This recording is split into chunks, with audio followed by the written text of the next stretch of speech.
સુરતમાં વધતા ધ્વનિ પ્રદૂષણોને રોકવા માટે હવે પોલીસ દ્વારા વિશેષ અભિયાન શરૂ કરવામાં આવ્યું છે। લસકાણા પોલીસ લોકોને જાગૃત કરવા સાથે પાર્ટી પ્લોટ સંચાલકો પણ કડક સૂચનાઓ આપી છે। નક્કી કરાયેલા માપદંડથી વધુ અવાજમાં ડીજે વગાડવામાં આવશે તો કાયદેસરની કાર્યવાહી કરવામાં આવશે।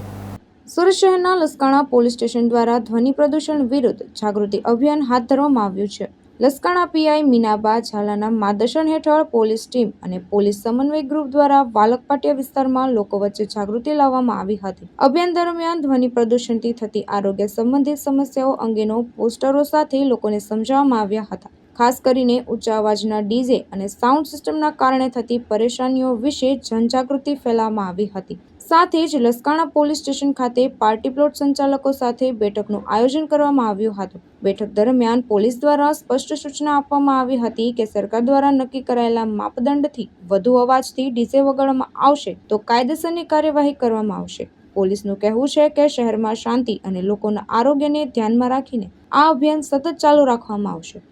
નમસ્કાર પ્રિય શહેરીજનો, મારું નામ પોલીસ, મારું કાર્ય માત્ર કાયદો અને વ્યવસ્થા જ નહીં પણ લોકોના સ્વાસ્થ્ય અને શાંતિની સુરક્ષા માટે પણ જવાબદાર છું। આજના આધુનિક યુગમાં ધ્વનિ પ્રદૂષણ એ જનજીવનમાં સુખાકારી માટે પડકારરૂપ છે। તમારો એક હોર્ન લગ્ન પ્રસંગ તથા જાહેર કાર્યક્રમોમાં ડીજે અને લાઉડ સ્પીકરનું વગાડવું તે કેટલું ખતરનાક છે તે તમને જણાવું।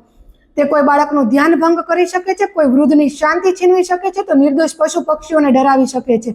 ધ્વનિ પ્રદૂષણના કારણે શ્રવણ શક્તિમાં ઘટાડો, બ્લડ પ્રેશર, ઊંઘમાં ખલેલ, કામ કરવાની ક્ષમતા પર અસર અને સૌથી ગંભીર અસર બાળકોના સ્વાસ્થ્ય અને અભ્યાસ પર પડે છે।